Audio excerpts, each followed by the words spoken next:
In a glass case in Turin, under museum light, there is a cartouche. It is the shape every Egyptian scribe used to ring a king's name. An oval loop, closed at one end, like a knot in a rope. Inside this one, in black ink, a Ramesside hand wrote a single word, not a name, a word that means erased. The king who belongs inside that oval is missing. The man who wrote the word already knew it was missing when he wrote it. He was not guessing, and he was not being lazy. He was copying from an older document, and in that older document, the name was already gone. Rather than invent one, he wrote down the whole instead. Twice, in the earliest columns of his king list, a Ramesside scribe recorded a gap in his own sources rather than paper over it with a name that was not there. Egyptologists call the placeholder hujefa.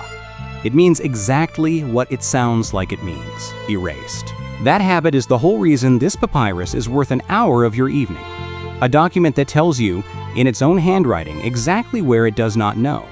It is catalogued at the Museo Egizio in Turin as catalog number 1874, 42 centimeters tall.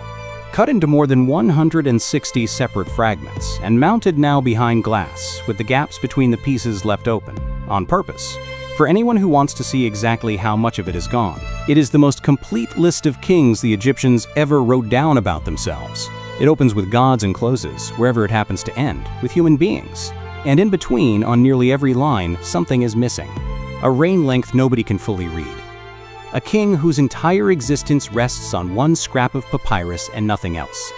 A queen who may not have been a queen at all, or may not have existed. An ending that was cut away with a blade, on purpose, by somebody who needed the blank paper more than he needed the king's. The last full hieroglyphic transcription of this document was not published until 1938, more than a century after it reached Italy. The standard modern edition from 1959 was printed without a single photograph of the actual papyrus.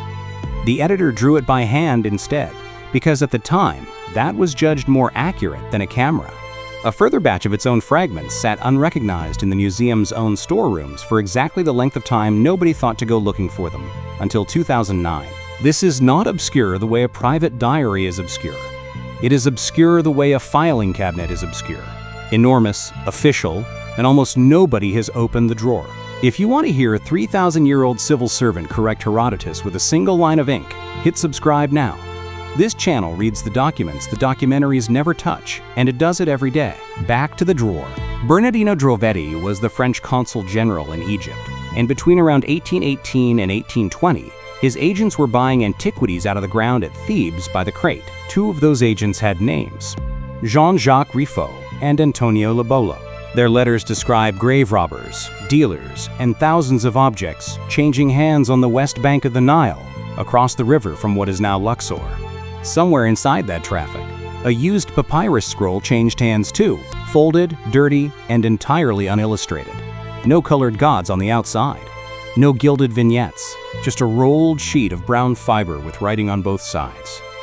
No excavation report survives from those years. No field log, no sales receipt, no shipping manifest, nothing written down at the moment of discovery that says where exactly this papyrus came from or what condition it was in when somebody first pulled it out of the ground. What we have instead is inference, later consular letters, published decades afterward, that point to western Thebes, and probably to the workman's village at Deir el-Medina. That is a reconstruction, not a receipt. Drovetti's own agents, by every account, did not think the object mattered much.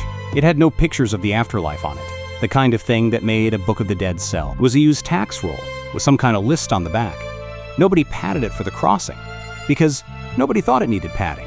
In 1820, the Piedmontese government agreed to buy Drovetti's entire collection. The formal contract was signed in January of 1824, 5,268 antiquities, roughly 170 papyri among them, for 400,000 Piedmontese lire. The papyri were catalogued the way a customs officer catalogs a crate, not the way a curator catalogs a find. 170 numbered entries covered something on the order of 260 separate manuscripts and fragment groups, because single numbers were routinely used to bundle 3 or 4 rolls together, or a box holding dozens of loose pieces. The descriptions were physical and generic. Roll or fragments, this script or that one, roughly this size. The document that would become the most complete king list the Egyptians ever compiled about themselves was not named in that catalog. Not as a king list, not as a chronicle, not at all. It went into a packing crate, crushed in among debris from other papyri, and it crossed the Mediterranean that way. By Nile boat to Alexandria, by sea from Livorno to Genoa, by wagon the rest of the way to Turin, arriving in February of 1824. Jean-François Champollion reached Turin that June to study the new acquisition. He is reported to have written to his brother that a mortal chill went through him on entering the room where the debris was kept. A table nearly 10 feet long, he said, covered from end to end in a layer of papyrus fragments about half a foot deep. He is said to have called it a mausoleum of history. He is said to have called it a table of desolation. He sorted through packages of it that he referred to, in his own letters, as his manure pile, before he understood that some of what he was calling manure held the remains of a king list. A Turin scholar named Amedeo Peyron, looking at the same shipment, used a Latin phrase for it, infonda clades, unspeakable destruction. These are not our words. They are the words of the two men standing in the room, and we are quoting them because that is what they wrote, not because we can verify every syllable against a manuscript we have personally held. Champollion picked through it anyway, with a tracing point, breath held so he would not turn anything to dust. And inside about a week, he had isolated something on the order of 40 to 50 larger fragments carrying royal cartouches. Somewhere between 160 and 180 names, by his own count, some complete, many broken at one end or the other. He is reported to have written that stirring up this ancient dust of centuries could not be done without a little emotion. He called the document, in a letter published 2 years later, a true chronological table, a royal canon. That is the name that stuck. How exactly the roll went from almost whole to more than 300 fragments is where the record gets genuinely uncertain, and the honest version of this story says so. Late in the 19th century, the Egyptologist Gaston Maspero wrote that Drovetti had involuntarily mutilated the papyrus during transport from Thebes to Turin, an accident of handling. Not malice, but Drovetti's accident all the same. That reading held for decades. Then, in 1947, an American Egyptologist named Herbert Winlock published a far more vivid version. Drovetti supposedly tied a jar containing the intact scroll to his own waist and rode it out of Egypt on a donkey, the papyrus disintegrating with every jolt of the ride. It is a wonderful image. It is also fiction. Kim Ryholt and Jaromir Malik have both said so in print, and no source earlier than Winlock's 1947 book contains any version of a donkey, a jar, or a waist. Modern conservators reading the papyrus itself, not the legend, the object, have found something the legend does not explain. An ancient puncture, driven straight through multiple layers of the rolled scroll, patched by ancient hands before it was ever reused. That papyrus was already brittle, already damaged, centuries before Drovetti's agents ever touched it. 19th century transport almost certainly made a fragile roll worse. It did not shatter a pristine one, because a pristine one is not what left Thebes. So, how did the most complete king list the Egyptians wrote about themselves end up in more than 300 pieces? We do not know. Not with the confidence any of these accounts individually claim. We know it arrived broken. We know one 19th century scholar blamed the man who bought it, and a 20th century writer turned that blame into a story with a donkey in it that never happened. We know the papyrus itself carries damage from long before either man was born. Pick whichever of those you find most satisfying. The document does not tell you which one is true, and neither will this film. What it does tell you is arranged in 11 parts, and we will take them in that order. The tax roll underneath the king list, and what it was used for before anyone thought to flip it over. The gods who supposedly ruled Egypt first, and the numbers attached to their reigns. The first mortal king, and the word a Ramesside scribe wrote instead of a name he could not read. A dynasty that every Greek historian counted, and that this document does not contain at all. A queen whose entire existence may rest on a single misread hieroglyph. 2 centuries of scholars taking this papyrus apart and putting it back together in different configurations, one glued mistake at a time. The 1959 edition that became the field standard for 40 years. The 1997 restudy that overturned parts of it. 6 foreign kings, the document names that no Egyptian monument dares to. Everything that is demonstrably, provably gone. And what has turned up since, in a storeroom, and then in a laboratory, as recently as this decade. We start with the side nobody talks about. the one the king list is written on top of. Turn catalog number 1874 over in your mind, the way a 19th century restorer eventually had to turn it over for real. The side that carries the kings is called the verso, the back, in the language papyrus scholars use, because it was written second. The side underneath is the recto, and the recto was written first years earlier for a completely different reason. It is a tax register, state assessments, harvest dues, a tax on heads and hands, customs duties, grain measured out in units called car and wepe, tracked against royal granaries, with the arrears carried forward year on year, copper, silver, and gold, weighed in kite and deben, wine, oil, cattle, processed fish, taken in around the Lake of Sobek in the Fayum, labor accounts from the southern and northern oases, fortress commanders reporting from posts on the southern Nubian border, as far south as Semna. One phrase on the recto names an official directly, an inspector of the wells of Ramesses Mariamun. Mariamun, beloved of Amun, is an epithet of Ramesses II. That single phrase is the anchor. It is how we know the tax roll underneath the kings was compiled during his reign and not before it. The tax roll's own dating is not vague either. Its entries track obligations beginning from year 1 of Ramesses II's reign, the very first year of the reign that would eventually date the king list glued to its reverse. Turin's roll is not even unique in its type. A related Ramesside document, known as Papyrus Amiens, carries the same kind of grain tax entries and runs them out to year 67 of the same king. Proof that this was a routine genre of paperwork, kept for decades at a stretch, and that the scribe who eventually flipped this particular rollover was recycling one ordinary specimen among many, not a rarity. The tax roll names its institutions as plainly as it names its goods. An estate of Amun-Re, in the temple's own southern district, owed its assessment like any other landholder on the roll. So did the temple of Sobek, the crocodile god, at the same lake in the Fayum, whose processed fish the recto already tracks. The museum's own filing today keeps drawing the same distinction this film has been drawing throughout. The papyrus itself is catalogued as cat. 1874, and the loose scraps and later frames that arrived alongside it carry 5 further sub-numbers of their own, appended 1 through 5 to that same entry. A filing system built for an object that reached Turin already in pieces. 2 scholars have published dedicated, line-by-line studies of this tax text on its own terms, Wolfgang Helck in 1992, and Jürgen von Beckerath's direct published response to Helck 3 years later. They argued with each other in print, in a journal, about how to read a document most people watching this film have never heard exists. That is worth sitting with for a second. The list of kings on the other side of this papyrus is famous enough to have its own catalog number quoted in textbooks.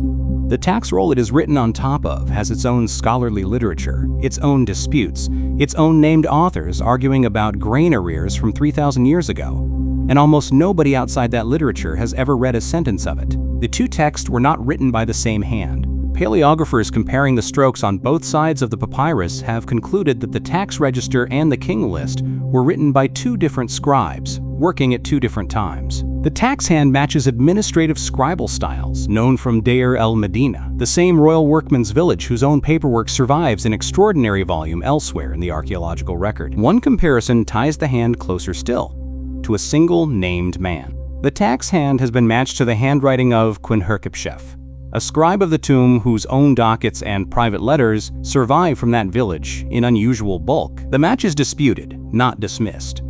A working tax hand moving this fast resists the kind of certainty only a signature could give it, and no signature is here to give it. Once that register had served its purpose, once the year's assessments were closed, the arrears logged, the roll filed, and eventually judged obsolete, someone in a scriptorium turned it over. The blank back of an expired government document became the writing surface for something else entirely.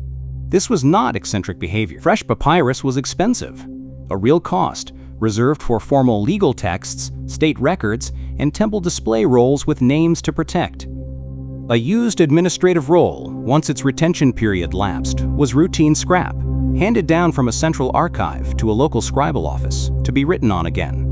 The interval between the tax roll's last dated entries and the king list being copied onto its back cannot be fixed exactly. No date survives on the verso itself. Working from how papyrus reuse generally moved through Ramesside offices, Specialists estimate the gap at a few years, at most a decade, placing the copying of the king list late in the reign of Ramesses II, or under one of the two kings who followed him in short order. Before that second scribe put a single hieroglyph on the page, someone reinforced the roll. Worn spots and old puncture holes were patched with small pieces of papyrus, glued down so the roll would survive being handled and unrolled again and again. Not the behavior of a man dashing off a private note to throw away tomorrow. That detail sits at the center of a real disagreement about what kind of document this even was. Alan Gardiner read it as a personal project, an individual scribe's own reference copy, made for private study, never intended as a state record. Donald Redford, working from the copyist's own habit of flagging every gap in his source material rather than hiding it, argued the list was drawn from daybook archives kept for genuinely practical administrative use. Checking a date, confirming a reign, settling a legal question about how long ago something happened. Kim Ryholt disagreed with the private notebook reading specifically because of the roll's size. It was cut to full administrative height, not the smaller half-height sheet a scribe would use for scratch paper, and it had been structurally repaired before a single word of the king list went on it. To Ryholt, that argues for an institutional working copy, a reference roll kept in a temple scriptorium, consulted by more than one person over more than one occasion. 3 serious scholars, 3 different readings of the same physical object, and none of them think it was ever meant to be read by a god. That last point is the one worth keeping. The stone king lists carved on temple walls at Abydos and at Saqqara were cultic monuments, built to flatter a living king's ancestry, and they left kings out on purpose. Kings judged illegitimate, kings whose names a later regime wanted forgotten. This papyrus left almost nobody out on purpose. It records foreign occupiers alongside native kings. It records rulers who reigned for 2 months and never again. It records its own gaps in red ink rather than smoothing them over. A monument is built to be admired. A working reference document is built to be correct. This one was not built to be admired. A discarded tax roll ended up telling the truth a temple wall would not. The king list itself does not open with a king, it opens with gods. Ptah, Re, Shu, Geb, Osiris, Seth, Horus, Thoth, Mot. 9 names in that surviving opening column, each one written with the same royal title an actual pharaoh would carry, king of Upper and Lower Egypt, and each one, in principle, assigned a reign length in years. Most of those numbers are destroyed. The ones that survive are enormous, damaged, and disputed, and this is the point in the film where it would be very easy to either laugh them off or take them at face value. Neither is honest. Here is what the papyrus actually appears to say, and here is what it means. One entry for a Horus god gives a reign of 300 years. That reading is reasonably secure. A separate entry for Thoth is far less so. One modern edition restores the damaged numeral as roughly 3,126 years. An older transcription of the same ink mark read it as high as 7,726. Same scrap of papyrus. Same numeral. 2 different editors, decades apart, looking at the same damage and drawing 2 different lines through it. Neither one is a typo. The sign is simply too broken to settle, and an honest account says so, rather than picking whichever number sounds better on camera. Zoom out from individual gods to the group totals, and the scale gets stranger. One reconstructed total for the sequence of major deities, from Re down through a second Horus figure, comes out to something on the order of 7,718 years. A separate summation line, covering the wider span of divine rule before a lower tier of semi-divine successors takes over, is reported at closer to 23,200 years. With an uncertain remainder, the damage will not let anyone read. That lower tier beings the Egyptians called the Aku, transfigured spirits, and the Shemsu Hor, the followers of Horus, get a summation of their own, on the order of 13,420 years, plus more damage. Add the 2 big blocks together, and you land somewhere around 36,600 years of divine and semi-divine rule, claimed for the stretch of time before a human being named Meni ever sat on a throne. Buried inside those totals are smaller, stranger entries the round numbers skate past. One subtotal counts 10 kings of Thinis, ruling for 350 years. Another counts 19 followers of Horus at Thinis, their combined lifetime given as 2,341 years and more. And on 2 damaged fragments from this same opening stretch, A later re-examination recovered names nobody had translated before. A demigod called He Who Does Not Thirst, another called Clod of the Shore, a third called Possessor of Noble Women. 3 names is not a biography. It is what survives of one, off a document over 3,000 years old. Notice something else in this section that would be a scandal anywhere else on the papyrus. Horus, Seth, and Thoth are each named twice, once in one column and again in another, with different figures attached. A careful copyist does not double a king by accident. He does it when the material sitting in front of him is not one source but 2, disagreeing with each other, and he copied both rather than choose. Every one of those reign figures for the gods and spirits carries a small grammatical flag the human kings do not, a phrase meaning, roughly, his lifetime in life. Not a reign, a lifetime, appended specifically to divine, semi-divine, and archaic entries, and nowhere else in the document. The Ramesside compilers were using a different unit for this section, in their own handwriting, on their own papyrus. That is not proof of anything by itself. It is a hint that the people who wrote these numbers down were not accounting for years the way they accounted for a human king's reign 2 columns later. Here is where the 2 readings of this material split apart entirely. One reading, the one that shows up in pseudo-historical books and late-night documentaries with dramatic music, treats these figures as literal, as proof that an advanced, non-human civilization ruled Egypt for 30,000+ years before recorded history began, and turns the Aku and the Shemsu-Hor into extraterrestrials, hybrids, survivors of some lost continent. The Egyptological reading is different, and it is not a hedge, it is a documented conclusion. Donald Redford, studying Egyptian king lists as a genre in 1986, showed that this kind of divine preamble is a standard ideological device, not a chronology. Its job is to root the reigning king's authority in something called Tep-Zepi, the first time the moment cosmic order itself began, by making him the latest link in an unbroken chain, running back through spirits, through demigods, all the way to the gods who supposedly set the world in order in the first place. The huge numbers are not a solar calendar. They are a claim about completeness and permanence, expressed the only way an ancient accountant knew how to express permanence, as an enormous total. It was not a record of years. It was a claim about legitimacy, counted the only way anyone knew how to count. Even the scribes copying these figures were not keeping a calendar. Human kingship begins abruptly, a few rows later.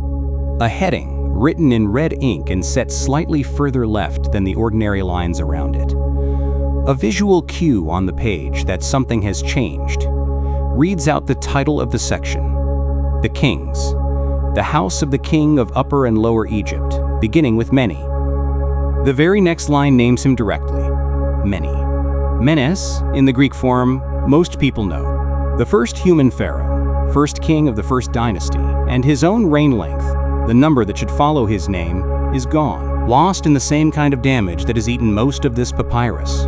The document announces the beginning of human history, and then, in the same breath, cannot tell you how long its first king actually ruled. This is where Hujefa lives, the entry we opened this film on. It is not a name. The word means erased, and a Ramesside scribe used it, more than once, as a stand-in wherever the older document he was copying from had already lost a king's real name to damage. He did not skip the line. He did not guess.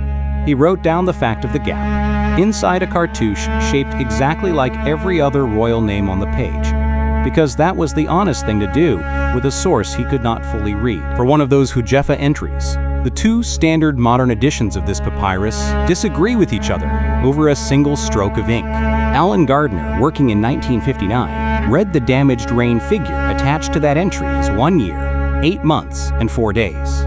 Kim Ryholt, re-examining the same numeral decades later, read it instead as 11 years, 8 months, and 4 days. 10 years of difference, hanging on how one scratch of a numeral sign is supposed to be restored. Neither man is careless. Both are reading the same damage and drawing a different line through it, the same way 2 editors disagreed over the reign of Thoth 2 columns earlier. This document does not resolve cleanly. It resists you at the level of individual ink strokes, and any honest account of it has to keep saying so. Where the papyrus is legible, it is remarkably specific. Djoser Netyereket, the builder of the Step Pyramid, is given 19 years and 1 month. Sneferu gets 24 years. Khufu, the builder of the Great Pyramid, gets 23. Jedefre gets 8. Unas, the last king of the 5th dynasty, gets 30. A running total partway through the section adds up every king from Mene down to Unas and arrives at 39 kings. A further summation covering 13 more kings down to a ruler named Neferirkare gives 181 years, 6 months, and 3 days, and then adds something no monumental king list anywhere in Egypt bothers to add: a note in the scribe's own hand flagging a 6-year lacuna, a stretch of time he knew was missing and could not account for, folded honestly into his own total rather than silently dropped. That single habit, marking the gap instead of hiding it, recurs across the entire papyrus. The Egyptians had a word for it: wesef, written in red, meaning lost, or missing, or omitted. Whenever the older document this scribe was copying from had rotted, or been chewed by insects, or simply broken apart before he ever got to it, he wrote wesef into the line and kept counting. A later summation of 52 kings, spanning 955 years, folds one of those flagged gaps directly into its own math. The number is not clean. The number tells you it is not clean. In the same red ink used for every dynasty's official heading, no signature closes any of this. No title, no colophon, nothing identifying the man or men who actually held the pen on either side of the papyrus. The document that goes out of its way to record a missing king's absence does not record its own author's presence. We do not know who wrote it. That is not a gap in our research. It is a gap in the object itself, and the honest thing to do is say so, exactly the way the scribe himself would have. He copied the gap. He did not invent a name to hide it. Somewhere in that same red ink total, 52 kings, 955 years, something is missing that has nothing to do with damage. The papyrus is not torn here. The ink is not faded. The scribe simply never wrote it, because as far as he knew, there was nothing to write. Manetho was an Egyptian priest working roughly 1,000 years after this papyrus was copied, composing his own history of Egypt in Greek for a Ptolemaic court that no longer read hieroglyphs. His original work does not survive. What survives is 2 later summaries made by Christian chroniclers quoting him centuries after his death. Julius Africanus in the 3rd century, Eusebius of Caesarea in the 4th. Both men, working from Manetho independently, report the same detail for the years right after the Old Kingdom collapsed. A 7th dynasty, 70 kings, 70 days. Eusebius's version is not more merciful: 5 kings, 75 days. Either way, the arithmetic is not a head count. It is a joke about how fast a throne can change hands when nobody can hold on to it.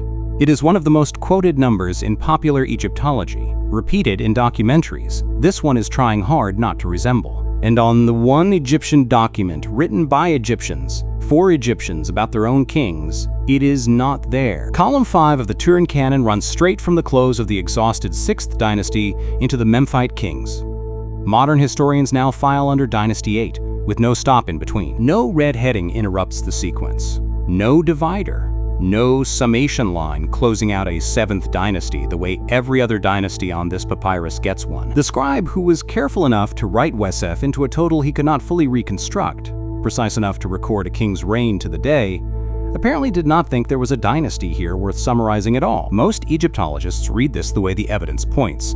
Manetho's 70 kings in 70 days is a folk memory of collapse, retold and re-retold across 1,000 years of transmission, until many kings briefly hardened into a specific absurd number attached to a specific absurd span of days. It is not a citation. It is an inherited punchline, and the Turin canon is the closest thing this period has to a contemporary witness.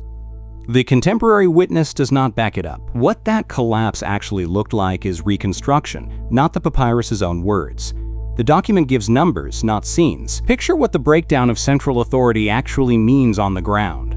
A road network unmaintained, a granary account left unchecked for a season, a provincial governor who simply stops waiting for instructions from a capital that has stopped sending them. That is inference, built from the general shape of what a collapse like this leaves behind, not a line the scribe wrote down. What the scribe wrote down is simpler. After the last king of the 6th dynasty, Nitocris, or whoever that final cartouche actually names, the line of single dominant kings, the earlier column's record simply stops being singular. We do not know exactly how many kings did rule Memphis in the decades after the 6th dynasty ended. Scattered evidence outside this papyrus, seal impressions bearing names that match nothing on Manetho's list, points toward a handful of short, overlapping, disputed reigns, rather than a fixed dynasty of any size. What the papyrus tells you is smaller than a head count and more honest. However many kings there were, they were not a category, they were a continuation. 70 kings in 70 days never happened. What happened just kept going. Go back one column. Before Dynasty 7 never happened, before the run into Dynasty 8, there is a single damaged cartouche sitting at the very end of the 6th Dynasty's entries. And for more than a century, every editor who read it agreed on what it said. A woman's name, Nitocris. Herodotus wrote about her in the 5th century BC in the second book of his histories, more than 700 years after Manetho's own material was set down. His version, a queen who avenged her murdered brother by inviting his killers to a banquet inside a sealed underground chamber, then flooding it and drowning every one of them before killing herself rather than face what came next. Manetho, in his own list of Egyptian kings, names her as the last ruler of the 6th dynasty, and calls her, in the Greek epitomes that quote him, the bravest and most beautiful woman of her age. Two ancient authors, writing centuries apart, telling the same legend about the same name, a queen remarkable enough to end a dynasty on her own terms. In 2000, the Egyptologist Kim Ryholt published an argument in the Zeitschrift für Ägyptische Sprache und Altertumskunde that took the legend apart at its source. Ryholt went back to the damaged hieratic group on the Turin canon that generations of editors had read as Nitocris, the Egyptian original behind the Greek Nitocris, and argued it is not a queen's name at all. It is a garbled, miscopied version of a king's throne name, Nitocris. Read the fuller fragment his way, and the name becomes Nitocris Sipta.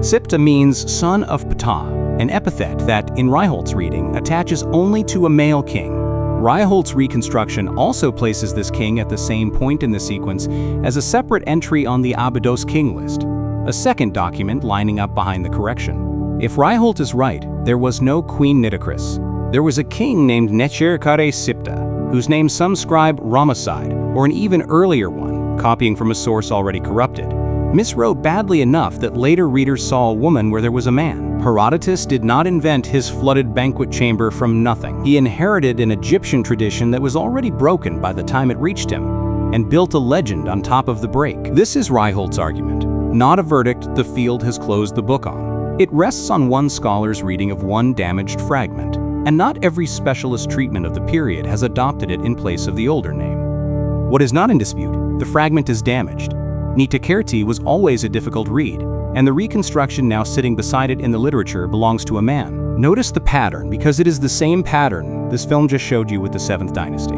A Greek historian, writing centuries after the fact, inherits a fragment of Egyptian record already worn thin by transmission, and turns that fragment into a story with a shape a Greek audience would recognize. A chaotic dynasty collapsing into farce, a doomed queen avenging her brother in a flooded banquet hall.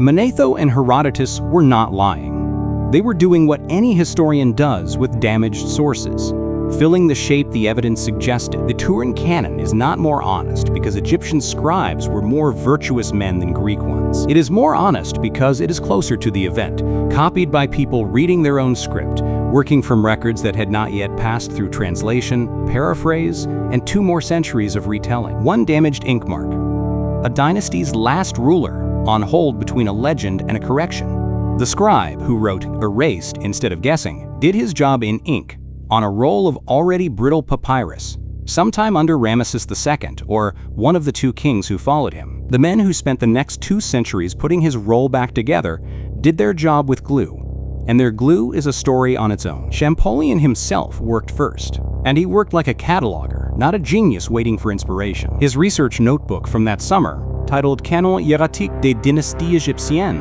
and preserved today at the Bibliothèque Nationale de France, shows the method underneath the emotion. He isolated 40 to 48 larger fragments out of the debris, assigned each one a letter, A, B, C, and on through the alphabet, and copied every hieratic sign onto facing pages. Hieratic facsimile on the right, his own hieroglyphic transliteration on the left. Where the original ink was red, he did not reach for a red pencil. He drew every black sign in a single stroke and every red sign in 2. A private shorthand that let him record a 2-color document in a notebook that had only one color of ink to work with. It is the method of a man who expected other people to need to check his work later, which is exactly what happened. Gustav Seyfarth reached Turin in 1826, 2 years after Champollion, and he had a problem Champollion did not. He could not read hieratic reliably yet, not well enough to sort 300 scraps of it by content. So he did not try, he matched fibers instead.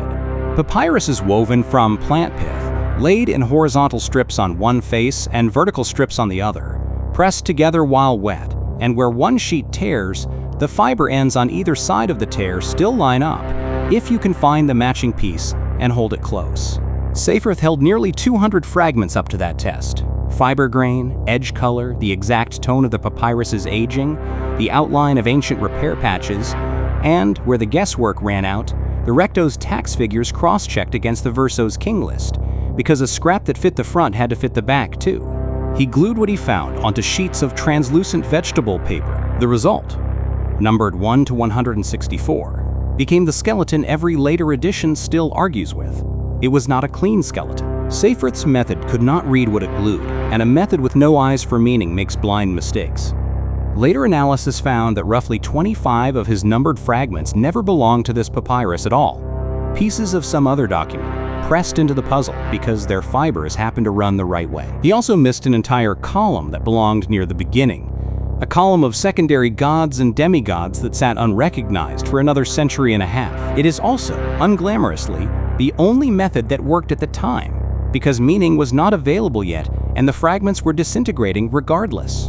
In 1842, the German Egyptologist Carl Richard Lepsius published a lithographic facsimile of Seyfarth's arrangement, plate by plate, and made one disciplined choice. He did not second-guess it. He reproduced the vegetable paper layout exactly as he found it, kept every fragment under the number Seyfarth had already assigned it, and printed only the verso. The recto, the tax roll underneath the kings, he left out of the publication entirely. For a working generation of Egyptologists, the Turin canon meant Lepsius's plates, and Lepsius's plates showed exactly half of the document. Sir John Gardiner Wilkinson corrected that omission in 1851, and did something none of his predecessors had bothered with. He drew both sides. Every unmounted scrap at actual size, recto and verso together, tax figures on one face checked against king names on the other, sheet joins, and ancient patch outlines recorded stroke for stroke. It is not a glamorous contribution. It is, today, the closest thing that survives to a record of what some of those edges looked like before 20th century solvents fogged and frayed them during later conservation work. Wilkinson drew what would not survive being touched again. The next real intervention came in the 1930s, when the master conservator Hugo Ibscher, working with the Turin restorer Gardiner, physically dismantled Seyfarth's century-old mount. They peeled the fragments off their vegetable paper backing, cleaned 100 years of accumulated adhesive off the papyrus itself, and rebuilt the roll a third time, bridging the joins with strips of fine silk chiffon, sandwiching the reassembled sheet between panes of glass. Working from that new physical object, the museum's own director, Giulio Farina, published the first complete hieroglyphic transcription of the papyrus in 1938. Every hieratic sign converted to its printed hieroglyphic equivalent, line by line, accompanied by photographs, small ones, but photographs, images nobody outside Turin had been able to study before. Farina also made the structural decision that would define the document for the rest of the century. He organized the reassembled fragments into 11 columns. He repositioned a handful of pieces Seyfarth had misplaced, and he pulled 2 fragments out of the sequence entirely, numbers 35 and 36. Once close study showed they belonged to some other papyrus altogether. The same kind of foreign fragment contamination that had slipped past Seyfarth elsewhere in the corpus. Every one of those men did their gluing and their drawing inside the same institution, the museum in Turin, founded on the 8th of November, 1824, the same year the papyrus arrived. It calls itself, in its own official history, a museum built to hold nothing but ancient Egyptian material since the day it opened, and it ranks its own collection second in scale only to Cairo's. Even the museum's own paperwork took decades to catch up with what it was holding. In an 1855 inventory compiled by a curator named Orkurti, the object sat filed under Room A, Number 1, described only as chronological papyrus. It was not until the printed General Catalogue of 1882, compiled by Francesco Fabretti, Ariodante Rossi, and Rodolfo Lanzone, that the object finally received the number this film has used from its opening line, Catalog 1874. A document arguing for the precise, countable reign of every king of Egypt sat in its own museum for close to 60 years, without a fixed number of its own. Even the physical size of the object those 2 centuries of restorers were fighting over never quite settled. Farina and Ibscher, working from the 1930s reconstruction, put the original roll at about 41 centimeters tall and 170 centimeters long. Ryholt, remeasuring the same papyrus 60 years later, put it at 42 centimeters tall and closer to 175 long. A single centimeter of height, 5 centimeters of length.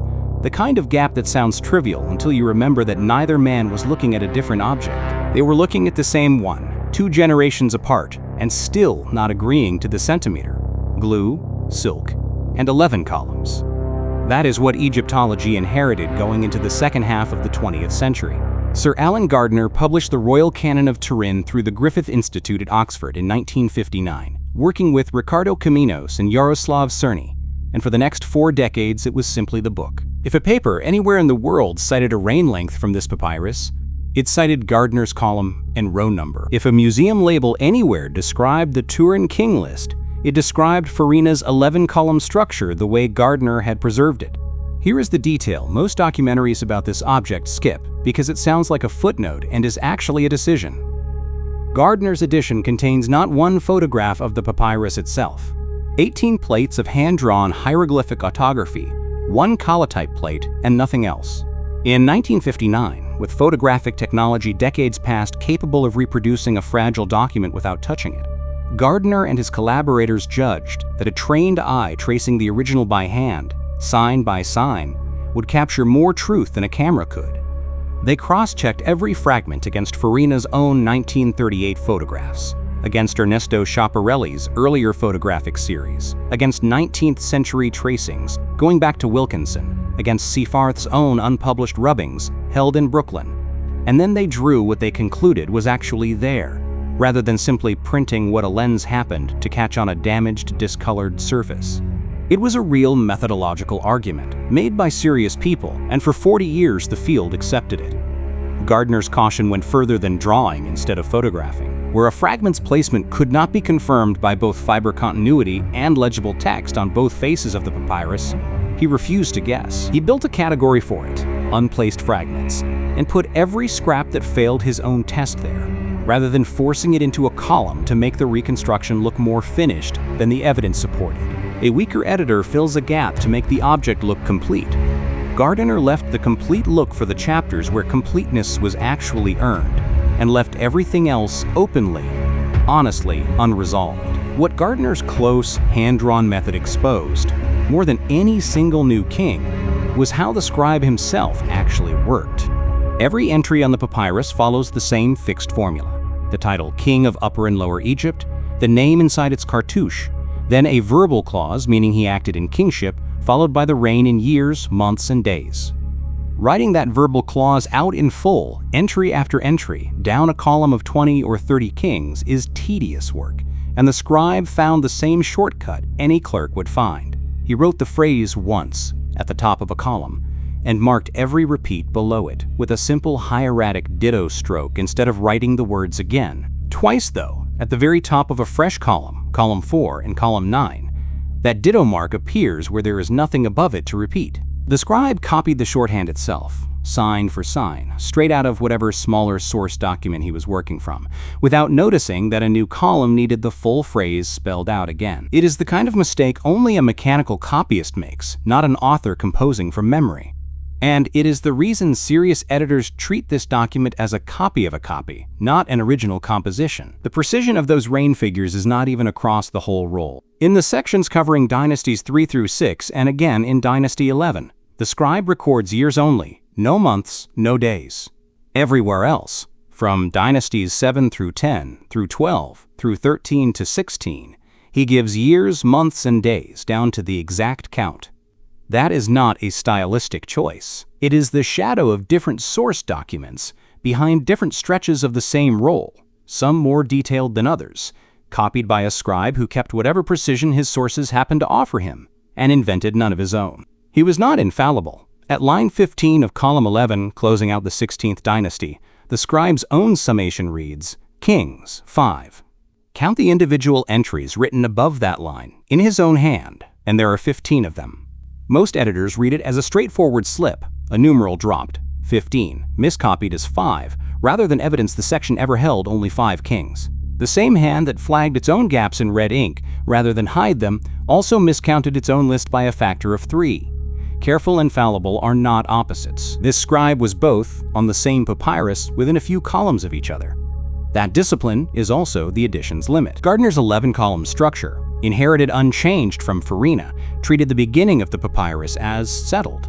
Gods in one column, followed directly by human kings in the next. It was the standard reading. It went unquestioned by name for 38 years, cited in monograph after monograph, until a Danish Egyptologist working through the physical fragments themselves for an entirely different project found that the standard reading had been missing a column since 1826. 40 years is a long time for one book to be the only book. In 1997, the Danish Egyptologist Kim Ryholt published a book with a title built for a library shelf, not a trailer, The Political Situation in Egypt During the Second Intermediate Period c. 1800 to 1550 BC. Inside it is the single most consequential piece of scholarship this papyrus has produced, since Champollion first called it a royal canon. Ryholt did not start from the text. He started from the fibers, the way Seaforth had, except this time with a century and a half of accumulated hieratic literacy behind him, meaning and material evidence checked against each other, rather than one substituting for the other. He measured the papyrus's manufactured sheet joins, roughly 40 centimeters apart, the seams where one prepared sheet of papyrus was pasted to the next during production. He tracked a repeating puncture wound running through multiple layers of the rolled scroll, patched by ancient hands long before Dravetti's agents ever saw it, and used the spacing of that old damage to calculate how many times the roll had originally wound around itself. Working outward from that math, he found a column nobody had placed in 170 years of scholarship. A column of secondary gods, demigods, and sacred animals, sitting where Gardiner's column 2 should have started, and pushing every column after it one number later.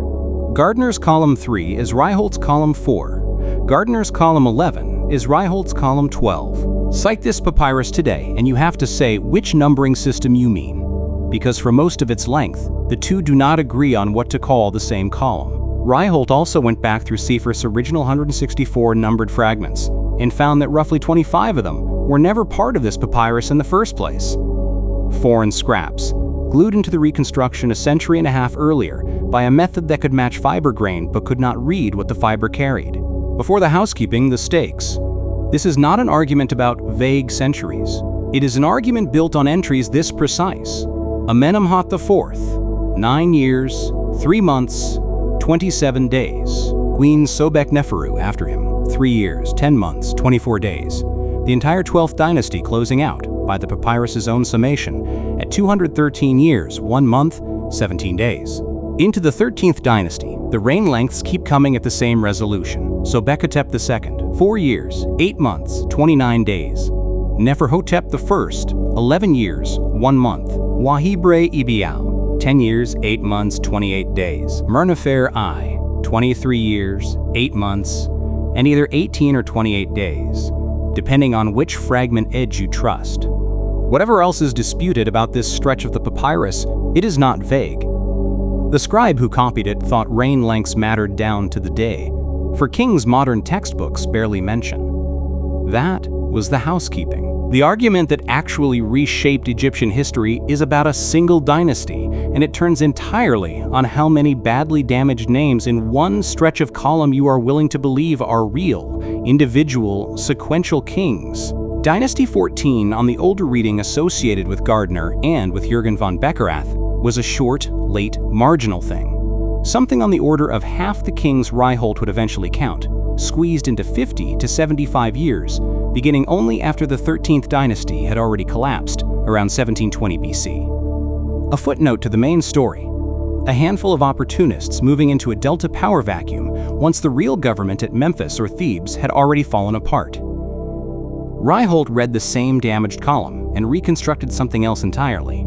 A line of kings with West Semitic names, ruling from Avaris in the eastern delta, on the order of 56 kings as listed on the canon, with more inferred in the gaps, spanning roughly 150 years, beginning as early as around 1805 BC. Not after the 13th dynasty, alongside it. A foreign monarchy already entrenched in the Delta for a full century before Dynasty 13's later kings ever showed signs of weakness, not a late scavenger picking over a corpse. The distance between those two readings is not academic hair-splitting. It is 80 to 100 years of Egyptian history and more than 20 kings, and it decides whether the Hyksos story, the one this film covers next, is a sudden foreign conquest of a healthy kingdom, or the slow, decades-long consolidation of a power that had been sitting inside Egypt's own borders for the entire stretch. The history books call the Middle Kingdom secure. The same divide runs under Dynasty 13, the dynasty that 14 supposedly ran alongside. Von Beckerath's reading gives it roughly 150 years and some 50 kings. Ryholt's fiber-based recount pushes both numbers up, somewhere between 154 and 162 years, and 55 to 60 kings, depending on how many of the badly damaged names in the middle of the column are counted as real sequential rulers rather than scribal duplicates. 5 or 6 kings and up to a dozen years is a small gap on its own. Stacked against the same argument already made about Dynasty 14, it is the same fight fought twice on the same roll of papyrus. Smaller disputes ride on the same method.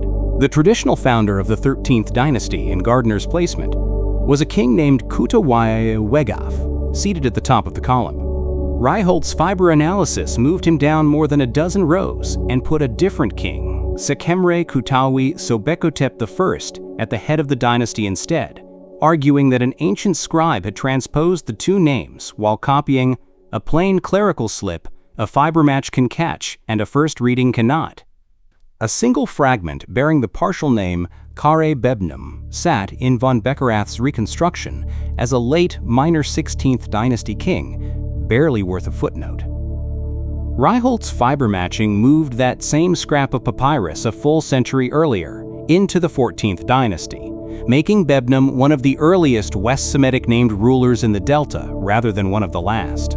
Because Bebnum reads as a foreign name, where you place it decides whether it counts as evidence for that same early foreign monarchy or as nothing at all. In a king named Nibiriau I, whose reign Gardiner had read as 29 years, Ryholt reread as 26, arguing that what earlier editors counted as part of the numeral was an overlapping stray mark of ink, not a digit. Some kings in this stretch of the papyrus are not disputed at all. They are simply the only reason we know they existed. A king named Sehibre, credited with a reign of roughly 3 to 4 years, has no monument, no stela, no scarab anywhere else in the archaeological record. Bebnum, wherever his fragment actually belongs, is attested nowhere outside this one scrap of papyrus. A second king named Nibiriau, distinguished from a better-known predecessor of the same name who left monuments and scarabs across Upper Egypt, survives as a single row on this document and nothing else, anywhere, ever found. Take this papyrus out of the record, and these are not kings whose story gets thinner.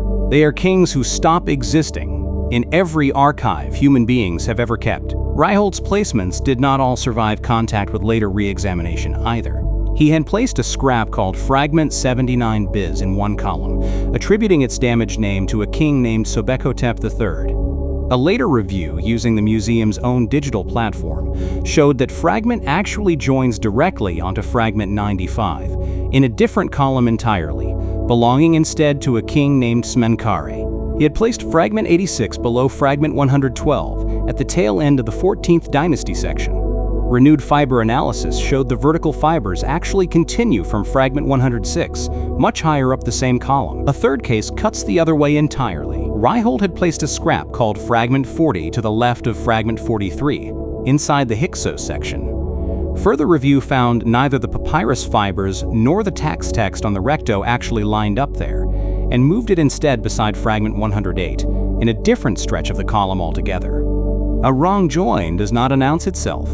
It sits quietly inside a published edition until somebody checks the fibers again. Even the man who corrected Gardiner has since been partially corrected himself by the same method he used to do the correcting. His boldest reconstruction remains the least settled of all. In the final surviving rows of column 11, Ryholt assembled 16 small, badly damaged fragments into what he proposed was an entirely separate, previously unrecognized dynasty.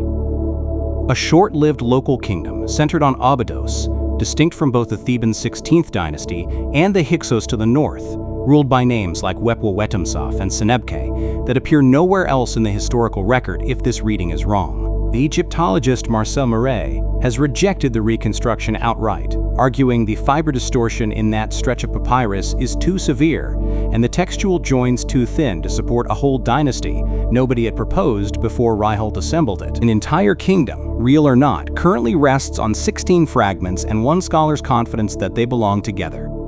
None of this is settled the way Gardiner's 40-year edition once looked settled.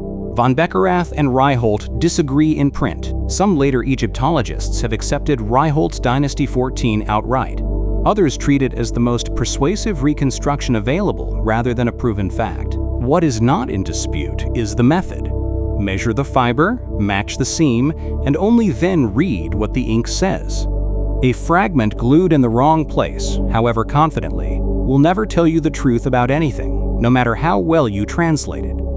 A single overlapping ink mark moved a king's reign by 3 years. A single relocated fragment moved a century. 6 kings ruled Egypt from outside Egypt, and this is the one Egyptian document that admits it by name. The 15th dynasty, on the Turin canon, sits toward the end of column 10, and the scribe marked it as different the moment he started writing it. Every native Egyptian king on this papyrus carries the title NSW Baidi, King of Upper and Lower Egypt, inside a cartouche, the oval ring closed at one end that this film opened on. The 6 kings of Dynasty 15 carry neither. In place of the royal title, the scribe wrote Hyksos Ruler of foreign lands. In place of the cartouche, he appended the hieroglyphic sign for a throw stick, the same determinative Egyptian scribes used elsewhere to mark foreigners, Asiatics, enemies of the state. It is that Egyptian phrase, Hyksos, filtered through Greek, that eventually gives the modern world its name for this dynasty, Hyksos. Only one of the 6 names on this stretch of papyrus survives complete, Hammudi, recorded as the dynasty's last king. The clearest individual reign length that survives belongs to Apepi, Apophis in the Greek form, credited with more than 40 years on the throne. The longest reign in the section by a wide margin, where the 6-king dynasty closes. In red ink, the scribe wrote a summation, 6 rulers of foreign lands, reigning for a total the damage leaves partly unclear, but which the surviving numerals put at around 108 years. The sequence usually reconstructed for those 6 runs, Salitis, Sakir-Har, and Kyan, then Apepi, then Hammudi at the close. 3 names pieced together from what survives of the damaged cartouches earlier in the column. Thinner readings than Apepi's or Hammudi's, but carrying the same foreign title and the same throw stick mark running through the whole section. Kyan's own reign length is one of the worst damaged numerals in the dynasty. The red rubric has been read as 10 years, as 20, and as 40 by editors working from the same faded ink. Whichever number is correct, 5 men held that Delta throne before Apepi's 4 decades on it. Not one set that number beside what survived of Manetho. Josephus, quoting Manetho centuries later in his own polemic against Apion, gives the same 6 kings a combined total of 259 years and 10 months. Africanus's epitome of the same lost history gives them 284 years.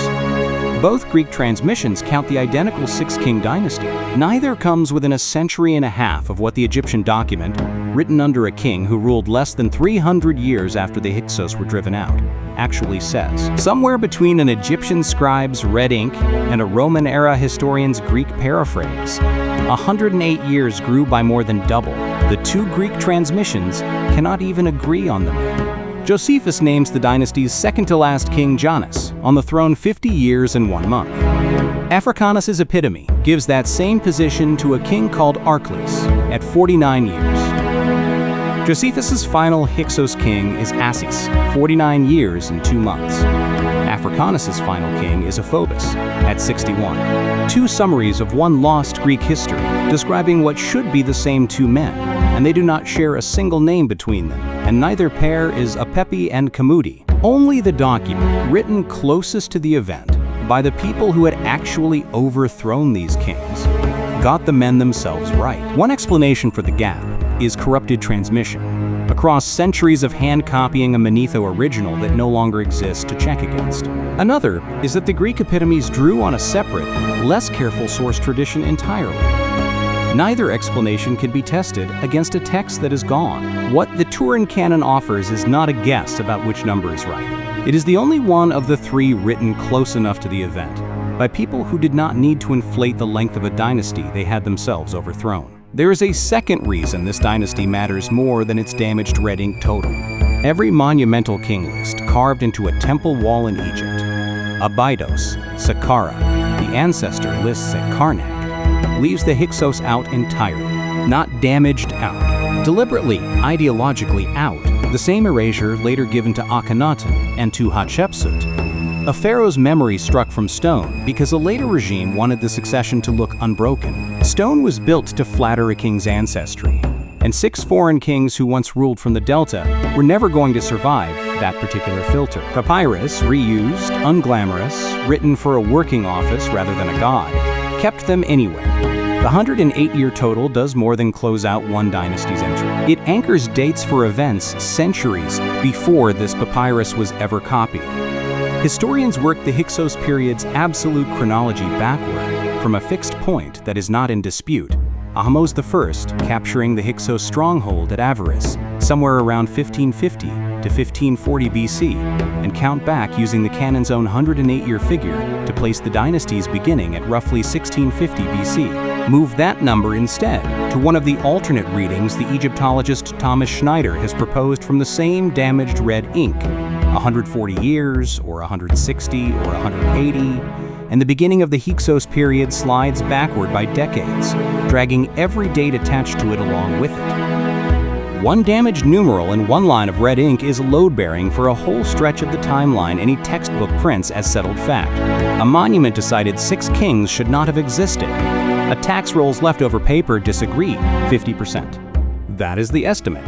After 200 years of gluing, matching, and rematching every scrap anyone has ever found, roughly half of what this papyrus originally carried is gone, and no amount of future fragment hunting will bring back paper that no longer exists. Start with the ending, because the ending is the strangest gap on the whole document. The recto, the tax roll underneath the king list, was written under Ramesses II, a king of the 19th dynasty. The verso was copied not long after, in that same reign or the 2 that followed it.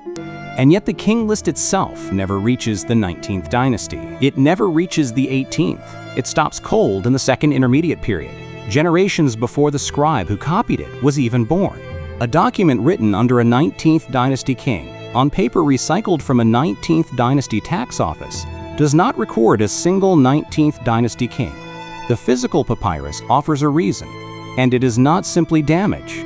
The final surviving sheet of the roll, ancient rolls, were built from separate sheets, each roughly 40 centimeters long, pasted end to end, is noticeably narrower than every sheet before it. And its edge is not ragged, the way a torn, decayed edge is ragged. It is a clean, straight cut, the kind a blade makes on purpose, not the kind 3,000 years makes by accident. Read that evidence the way the museum's own catalog reads it. At some point in antiquity, once this roll had already been superseded, somebody cut off and reused its blank tail end for some other purpose entirely, and took the final columns of the king list with it, without ever meaning to destroy anything. Nobody stole the ending. Somebody needed scrap paper, and the ending happened to be attached to it. Kim Ryholt has tried to put a number on what that cut cost us. Working from the spacing of the surviving dynasties and the space a complete roll of this size would have required, he estimates the finished document once recorded at least 26 more kings than currently survive. Roughly 9 more from the end of Dynasty 17, all 15 kings he believes Dynasty 18 originally carried in full, Hatshepsut and Tutankhamun and Akhenaten among them, and the first 3 kings of Dynasty 19, up to and including the reign in which this very papyrus was copied. Add that to what remains, and Ryholt's extrapolation puts the original document at something on the order of 270 kings, running from Menes down to the scribe's own king, across roughly 1,800 years of continuous succession. A more conservative lower estimate, cautious about what the gaps could have held, puts the floor at no fewer than 250. The losses are not only at the ending, they run through the middle of the document too, in gaps the ancient scribe himself flagged and could not fill, Ryholt counts at least 6 kings missing inside Dynasty 13 alone. Names the scribe's own source material had already lost by the time he copied it, and at least 6 more inside Dynasty 14, on top of everything already disputed about how many kings that dynasty held in the first place. And there is a third gap at a specific torn line partway through column 5 that very likely corresponds to exactly the material this film already told you does not exist on this papyrus at all. Manetho's 7th dynasty, not the fictional 70 kings in 70 days, a real damaged stretch of the canon. Ryholt reads it as the paper's own trace of that missing dynasty, and puts the count at up to 10 more king names, otherwise known only from a separate, later monument at Abydos. In Ryholt's reading, the gap Manetho exaggerated into a punchline and the gap this papyrus actually carries are the same gap, seen from 2 different distances. Some of what is missing was never securely there to lose. 2 entries deep in the 4th dynasty section, poorly preserved even before the roll was ever cut, are treated by some Egyptologists as placeholders rather than real kings at all. Tentatively matched to 2 names, Manetho also garbled, Baccharis and Thamphis. On that reading, 2 of the names on this papyrus never sat on a throne at all, and one absence is not a hole in the papyrus at all, but a hole in what the papyrus could ever have shown us. Hatshepsut ruled as pharaoh for roughly 21 years in the 18th dynasty, a dynasty this papyrus, in its surviving state, does not reach. Other Ramesside sources tell us her reign was later folded, officially, into the 54-year total credited to Thutmose III. The same kind of retroactive erasure that struck the Amarna kings from official memory and added their years onto Horemheb's count instead. Whether that same erasure would have echoed onto this specific papyrus, in a 12th column now cut away and gone, is not something the evidence in front of us can answer. We do not know, because the only part of the document that could have told us is the part that is missing. The erasure that swallowed her reign did not happen all at once, and it did not happen out of simple hatred. William Renane traced the campaign against Hatshepsut's name and image to late in the reign of Thutmose III himself, beginning around his own 42nd regnal year. More than 2 decades after she had died, too late to be immediate revenge, and timed instead to secure an uncontested succession for his son, Amenhotep II. Luke Gabold's epigraphic work at Karnak narrowed the target further. The images cut away are the ones that show her as a full king, seated and titled exactly as a man would be. Images of her as queen, as regent, as a king's daughter were mostly left standing. Egypt did not erase a woman. It erased a claim to a throne that had already been settled by the time anyone bothered to chisel it out. You can watch the scribe realize, mid-roll, that he had misjudged how much space he had. The earliest columns are spaced generously, roughly 25 to 26 lines to a column, close to 5 millimeters between one line and the next room to write. By the later columns, the ones carrying the 13th and 14th dynasties, that spacing has collapsed to 30 and 31 lines, packed into the same height, the gaps between lines shrinking toward nothing. Nobody planned a document to get more cramped as it goes. A scribe planned a roll for a certain number of kings, ran out of room somewhere past the middle, and kept going anyway, squeezing rather than starting a new sheet. That single physical detail is a working estimate of the original scale in its own right, whatever the final count of kings turns out to have been. The man copying them knew, partway through, that it was more than he had budgeted for. Half the document, by the most careful modern count, no longer exists. What survives is not a ruin. It is a shape, counted piece by piece. In 2009, a member of the Museo Egizio's own staff went looking through the museum's storerooms for something Alan Gardiner had mentioned in passing 50 years earlier. Buried in the introduction to his 1959 edition was a small, easy-to-miss note. Some of the unmounted, unplaced fragments from the original Drovetti collection had never been sorted at all. They were still sitting in storage exactly where they had been left in the 19th century, uncatalogued, unexamined, waiting for nobody in particular. Someone finally went and looked. They found a further batch of papyrus scraps belonging to this exact object, in good physical condition, sitting in the museum's own basement the entire time anyone had been publishing editions of it. Reports outside the museum's own records describe the number recovered as on the order of 30 fragments and scraps, 30 pieces of the most complete king list the Egyptians ever compiled. sitting unread in the building that owned them for longer than most of the scholars who had written about the document had been alive. The recovery coincided with a technology none of Seiffert's or Gardiner's generation had access to. The Museo Egizio built a digital resource called the Turin Papyrus online platform and paired it with high-resolution multispectral imaging. Cameras that read the papyrus across bands of light well outside what a human eye or an ordinary photograph can register, penetrating faded ink and surface staining to expose the fiber bundles underneath. Researchers can now hold two unattached fragments up against each other on a screen, digitally, without touching either one, and test whether their fiber patterns actually continue across the gap. A version of Seiffert's original method, run at a resolution Seifert could not have imagined, without ever risking the object itself. A collaborative research effort called Crossing Boundaries uses that same virtual light table to propose new joins the physical mount has never risked testing by hand. That imaging found something none of Seifert's fingers ever felt.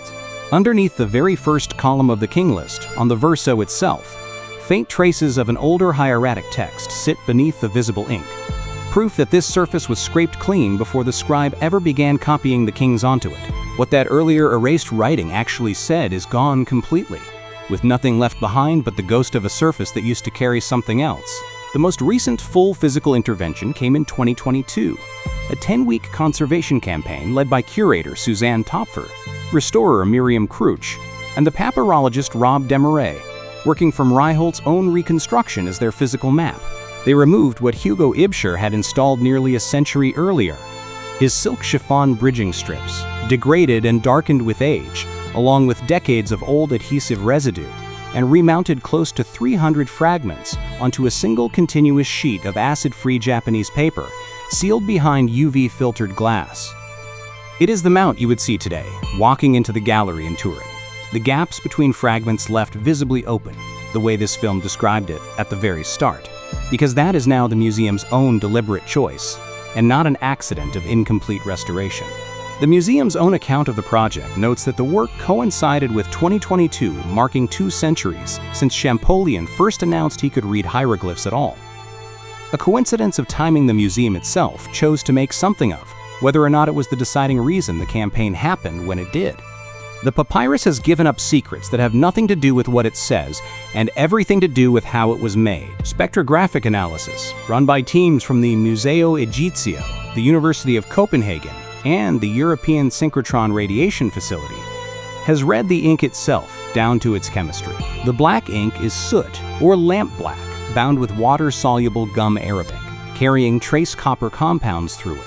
Residue, most plausibly, of soot collected as a byproduct of copper smelting, rather than an ordinary hearth fire. The red ink, the rubric a Ramesside scribe used for every dynastic heading, every damaged gap he flagged as lost, every total he tallied so it would stand out from the names above it, is natural red ochre, hematite, iron oxide, mixed with aluminum. Under magnification, that red ink shows faint halos ringing each stroke, a coffee ring effect, the kind liquid leaves drying unevenly, and the halos are lead. Soluble lead salts, mixed in on purpose to make the red ink dry faster on the page. 3,000 years later, a synchrotron in France can still read the drying agent an anonymous scribe chose for his rubric. And in 2025, this same battered tax roll went back to work. A radiocarbon dating study published that year in the journal PLOS-1 by Hendrik Bruins and Johannes van der Plicht used the Turin Canon's final preserved columns as part of the chronological framework for dating the Minoan eruption of Thera against the reign of Pharaoh Ahmose.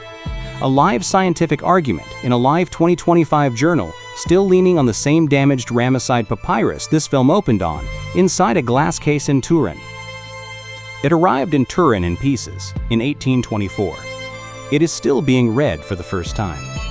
Zoom out from the synchrotrons for a moment and look at what 2 centuries of this work actually overturned.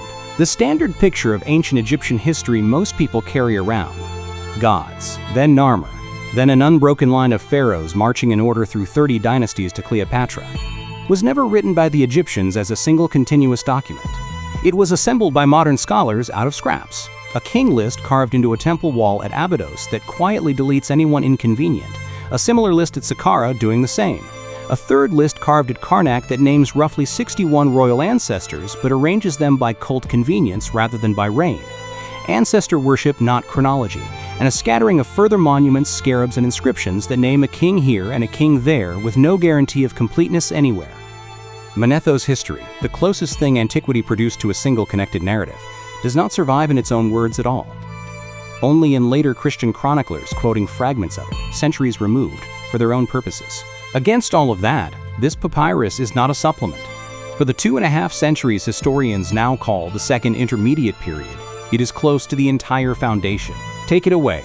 In Dynasty 14, 50-plus kings, a century and a half of Delta history nearly disappears. The Hyksos become the vague foreign menace of later Egyptian propaganda, instead of 6 specific, named men with specific, if disputed, reign lengths. Much of what you think you know about that stretch of history is downstream of a scribe's damaged red ink, argued over by editors who have never fully agreed with each other. That is not a conspiracy. Nobody suppressed this document.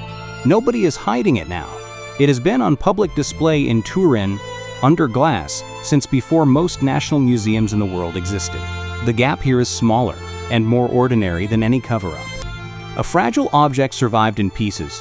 200 years of careful people did their honest best with damaged evidence, and the popular picture of ancient Egypt simply never caught up with how contested and how incomplete the scholarship underneath it actually is. Chronologists who work with this document for a living name the limit plainly. Kenneth Kitchen points out that the canon gives you relative sequence, not absolute calendar dates. No astronomical observation anchors it to a specific year BC, so every date this film has given you is pinned to the outside world by other evidence entirely, genealogies and synchronisms borrowed from elsewhere, never by the papyrus alone. And because this is the only ancient Egyptian copy of its own material to survive in this much detail, there is no second manuscript to check it against. A textual critic who finds 2 contradicting medieval copies of the same lost original can usually reason out which one slipped. Here there is one witness, and one only, so a scribal error stands unchallenged unless the physical fibers themselves happen to catch it. There is a third limit, and this film already showed it to you without naming it. The papyrus is written top to bottom, one dynasty after another, in a single continuous column of ink, and a single continuous column of ink looks like a single continuous stretch of time, whether or not it actually was one. Add every dynastic block end to end, the way the raw layout invites you to, and the Second Intermediate Period stretches to roughly 250 years. Recognize that Dynasty 14 was very likely running in the Delta at the same time as Dynasty 13 was ruling further south, the way the Hyksos chapter of this film argued. And that same stretch of history compresses to something closer to 100 to 150 years. The document never claims to be telling you which dynasties overlapped and which followed in strict sequence. That judgment belongs entirely to the historian reading it, and a historian who reads a straight line as a straight line, without checking, will hand you a version of Egyptian history that is a full century longer than it actually was. Here is the honest shape of what you have just spent an hour with, counted the way the museum itself counts it. More than 300 physical fragments sit under that glass in Turin today. Roughly half of what the original roll once carried is provably, permanently gone. Not damaged and waiting to be read better, gone. The papyrus itself no longer exists to be reread. Of what does survive, a solid core is established beyond real dispute. The tax roll on the recto, the reign of Ramesses II that dates it, the physical fact of more than 160 fragments. The 6 Hyksos kings marked out by their foreign title. The 2 centuries of editors whose names and disagreements are on the record. A second layer is contested, openly, by name. Gardiner against Ryholt on a single numeral for Hujeffa's reign. Von Beckerath against Ryholt on where the Bebnum fragment belongs. One editor's Wegaf against another editor's Sobekotep I. A scholar's case that Queen Nitocris was never a queen at all. And a third layer is reconstruction, stated plainly as reconstruction. Ryholt's 26 missing kings, his estimate of a 270-king original document, the 10 kings, a torn line in column 5, is read as once having named. None of those 3 layers is the enemy of the other 2. The established core is what everything else has to answer to. The contested readings are where real scholars, working from the same damaged evidence, still honestly disagree, in print, under their own names. The reconstructed estimates are clearly labeled guesses, built from real math on real gaps, never dressed up as something the papyrus itself says. A documentary that collapses those three into one confident narrative is not simplifying this object, it is lying about it. Picture the fragments the way the conservators in Turin actually left them behind that glass the last time anyone touched this papyrus, not reassembled into a smooth, unbroken sheet with the seams painted over, laid out in their true broken shape with the empty spaces between them left open on purpose so that anyone who leans in close can see exactly how much survived and exactly how much did not. That is the only honest form this document has ever had. It was fragments in a packing crate in 1824. It is fragments under glass in Turin today. 200 years of scholarship changed how carefully those fragments are read. It did not and cannot change how many of them are actually there. Go back, one final time, to that cartouche under the glass in Turin. Hujefa, erased. A Ramesside scribe, copying a king list from a source he could not fully read, had a choice every single time he hit a hole in his own evidence. He could guess a name and move on. Nobody would have checked. He did not guess. He wrote down the gap inside the exact same royal oval he used for every real king on the page, and kept working. That is the whole film, in one decision. This papyrus survives in more than 300 fragments. Roughly half of it is gone and will never come back. What remains is argued over, line by line, numeral by numeral, by scholars who publish their disagreements under their own names instead of pretending to a certainty they do not have. And the one habit that makes all of it trustworthy is the habit of that single anonymous scribe. When the evidence runs out, say so. Do not fill the silence with a name that was never there. Most of what gets called history is exactly the opposite of that. It is confident, it is smooth, it does not show its gaps. This document shows every one of its gaps, on purpose, in red ink. Even with every gap counted, it remains the fullest surviving list of the kings of Egypt anywhere on record. Gaps, disagreements, and all. That is one document. There is one of these every day. Subscribe and you will not miss the next one.